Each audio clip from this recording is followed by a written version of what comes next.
Bonjour à vous, c'est Josué et le thème du message d'aujourd'hui c'est la guérison par la puissance. En tant que chrétien, vous devez comprendre que la guérison divine se produit par la puissance de Dieu.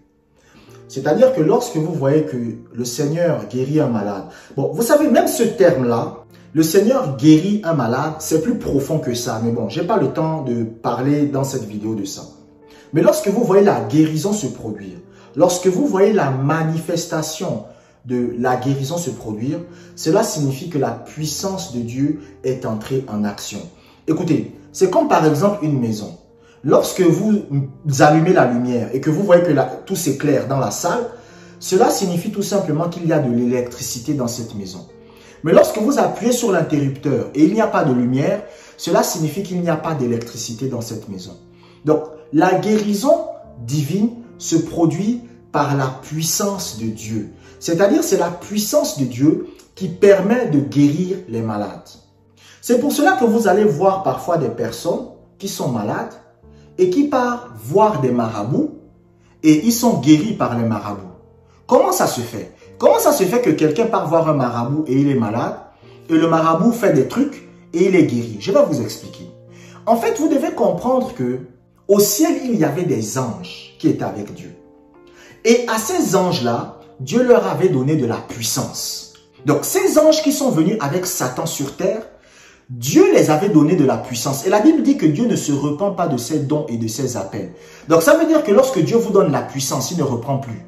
Donc, lorsque Dieu a donné la puissance à Satan, il ne reprend plus. Lorsque Dieu donne la puissance à un ange, il ne reprend plus. Même si cet ange-là devient mauvais. Et du coup, maintenant, qu'est-ce qui se passe? Les marabouts, ils guérissent les malades comment? Ils guérissent les malades avec des anges déchus, avec des esprits mauvais. Donc, il y a des anges déchus qui ont gardé la puissance que Dieu leur avait donnée quand ils étaient au ciel. Et ils utilisent cette puissance-là pour guérir les malades. C'est pour cela que lorsque vous lisez l'histoire de la piscine de Bethesda, la Bible vous dit qu'il y avait un ange qui plongeait dans la piscine. Et lorsque les gens entraient dans la piscine, la première personne à entrer dans la piscine était guérie. Qui guérissait les gens? Ce n'était pas Dieu lui-même, non. C'était la puissance de Dieu qui avait été donnée à l'ange qui guérissait les malades. Donc c'est pour ça que vous voyez parfois des marabouts qui guérissent les malades. Qu'est-ce qu'ils font? C'est-à-dire que quand un malade vient devant lui, il fait quoi? Il invoque des anges déchus. Il invoque des esprits mauvais. Et qu'est-ce que ces esprits mauvais-là vont faire? Ces esprits mauvais-là vont guérir les malades. Mais quand ils guérissent les malades, ce n'est pas leur puissance à eux. C'est la puissance que Dieu leur avait donnée quand ils étaient au ciel. C'est pour ça que vous voyez que parfois il y a des gens, ils sont guéris par des marabouts. Mais maintenant, il ne faut pas aller voir les marabouts. Parce que le problème, c'est que quand un esprit vous guérit, quand un esprit mauvais vous guérit, il vous donne la guérison une part. Mais il vous arrache aussi quelque chose. C'est pour cela que vous allez parfois voir des gens, ils partent voir des marabouts parce qu'il est malade, il n'y a pas de problème. Il te guérit, mais après maintenant, qu'est-ce qu'il fait? Il donne la maladie à ton enfant. Donc ça, c'est quelque chose qu'il vous faut comprendre. La puissance de Dieu permet la guérison. Lisons Luc chapitre 5 verset 17. Luc chapitre 5 verset 17. Un jour Jésus enseignait. Des pharisiens et des docteurs de la loi étaient là assis, venus de tous les villages de la Galilée, de la Judée et de Jérusalem. Et la puissance du Seigneur se manifestait par des guérisons. Donc on vous dit qu'il y avait des gens qui étaient réunis autour de Jésus. Et la puissance du Seigneur se manifestait par quoi? Par des guérisons. Parce que là où vous voyez des guérisons, cela signifie que la puissance de Dieu est entrée en action. Même quand vous priez par exemple, vous dites Seigneur, guéris mon corps, guéris mon corps. Et vous êtes guéri instantanément. Cela signifie que la puissance de Dieu est entrée en action. Vous pouvez aussi prier, vous dites Seigneur, guéris mon corps. Et vous êtes guéri après une semaine. La puissance de Dieu est entrée en action. Parce que qu'est-ce qui active la puissance de Dieu? Ce qui active la puissance de Dieu, c'est la foi. Parce que la puissance de Dieu est partout. Vous savez, vous pouvez avoir de l'électricité chez vous. D'accord? Vous avez de l'électricité chez vous. Mais tant que vous n'appuyez pas sur l'interrupteur, vous ne verrez pas de lumière. Vous pouvez avoir de l'électricité dans votre chambre. Mais tant que vous n'appuyez pas sur l'interrupteur, l'électricité ne va pas entrer en action pour amener la lumière. Et c'est la même chose avec la puissance de Dieu. C'est-à-dire que ce qui fait en sorte que la puissance de Dieu entre en action, c'est la foi. La puissance de Dieu est partout dans le monde. La puissance de Dieu la puissance de Dieu est aux États-Unis. La puissance de Dieu est en France. La puissance de Dieu est au Cameroun, en Côte d'Ivoire, au Japon, en Chine. La puissance de Dieu est partout. Mais maintenant, ce qui fait en sorte que la puissance de Dieu entre en action, c'est la foi. C'est la foi qui active la puissance de Dieu. Là où il y a la guérison, cela signifie que la puissance de Dieu est entrée en action. Et là où il y a la puissance de Dieu, il y a aussi la guérison qui peut se produire. C'est pour cela, vous savez, un jour, il y a un homme de Dieu, il est allé dans une librairie. Et il était en train de payer des livres. Et maintenant, c'était une librairie chrétienne. Et maintenant, il était en train de sortir, il était en train de repartir chez lui, et il croise un homme. Et le monsieur va le reconnaître. Le monsieur va dire que, oh, homme de Dieu, je te connais. Voilà, il va commencer à parler. Et ils vont se serrer la main. Et quand il se serre la main, le gars commence à pleurer. L'homme de Dieu dit, mais il y a un problème. Et le gars dit, non, monsieur, homme de Dieu, quand tu m'as serré la main, j'ai senti une chaleur venir sur mon corps plutôt. Une chaleur qui est venue sur mon corps et j'ai été guéri de ma maladie. Comment cette guérison s'est manifestée? À cause de la puissance de Dieu. Lisons Colossiens chapitre 2 verset 12. Colossiens chapitre 2 verset 12. Ayant été ensevelis avec lui par le baptême, vous êtes aussi ressuscités en lui. Vous êtes aussi ressuscités en lui et avec lui par la foi en la puissance de Dieu qu'il a ressuscité des morts. Donc, vous voyez que dans ce passage, on nous parle encore de quoi? On nous parle de la puissance. Et regardez, l'apôtre Paul nous parle de la foi et de la puissance. Parce que c'est la foi qui active la puissance. Je vais vous révéler un secret ici. Vous savez, il y a des chrétiens qui ont la foi et ils n'ont pas la puissance et rien ne se fait. Et il y a des chrétiens qui ont la puissance mais ils n'ont pas la foi et rien ne se fait. Écoutez, pour avoir des résultats surnaturels, vous devez avoir la foi et vous devez avoir la puissance. Donc un chrétien qui a la puissance de Dieu, mais la foi n'est pas là, rien ne va se faire. Et un chrétien qui a la foi, mais la puissance de Dieu n'est pas là, rien ne va se faire. C'est pour ça qu'il y a des chrétiens qui vont vous dire, j'avais la foi, mais pourtant je n'ai rien vu. Pourquoi? Parce qu'il n'y a pas la puissance. Donc la foi et la puissance de Dieu marchent ensemble. C'est des frères jumeaux. Mais maintenant, qu'est-ce que la Bible est en train de nous montrer? La Bible est en train de nous montrer que la puissance de Dieu est nécessaire pour la guérison du corps.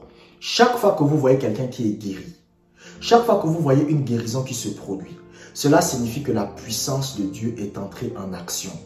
Quand vous lisez par exemple la Bible va nous parler de l'histoire d'une femme qui était courbée depuis 18 ans. Et c'était un esprit qui faisait en sorte qu'elle soit courbée. Qu'est-ce que Jésus va faire? Jésus va venir vers cette femme. Jésus va imposer les mains à cette femme. Et quand Jésus va imposer les mains à cette femme, ce qui va se passer c'est quoi? C'est que cette femme sera guérie. Mais qu'est-ce qui a fait en sorte que la guérison se produise? C'est la puissance de Dieu. Donc la puissance de Dieu entre dans le corps de la femme. Et qu'est-ce que la puissance de Dieu fait? La puissance de Dieu expulse l'esprit qui cause la maladie dans le corps de cette femme. Vous savez, il y a une sœur qui m'a posé une question. Elle m'a dit, Josué, est-ce qu'un chrétien peut être possédé par un démon? Non, un chrétien ne peut pas être possédé par un démon. Quand on parle de possession démoniaque, ça veut dire que le démon habite dans votre esprit humain. Non, un démon ne peut pas habiter dans votre esprit humain. Parce que dans votre esprit humain, il y a déjà le Saint-Esprit. Mais maintenant, est-ce qu'un chrétien peut être oppressé par un démon? Oui. Donc un chrétien ne peut pas être possédé par un démon. Mais un chrétien peut être oppressé par un démon. Ça peut arriver. Et l'un des moyens par lesquels un démon peut oppresser un chrétien, c'est tout simplement les problèmes de santé ou la maladie. Mais comment maintenant ces esprits-là sortent? C'est par la puissance de Dieu. C'est la puissance de Dieu qui expulse l'esprit qui cause la maladie dans le corps de la personne. Lisons Romains chapitre 15, versets 18 à 19. Romains chapitre 15, versets 18 à 19. Je n'oserais mentionner aucune chose que Christ n'ait pas faite par moi pour amener les païens à l'obéissance, par la parole et par les actes, par la puissance des miracles et des prodiges, par la puissance de l'Esprit de Dieu, en sorte que, depuis Jérusalem et les pays voisins jusqu'en Illyrie, j'ai abondamment répandu l'évangile de Christ. Regardez ce que l'apôtre Paul dit. L'apôtre Paul dit, j'ai répandu abondamment l'évangile de Christ par les miracles, par les guérisons. Mais comment il a fait ça?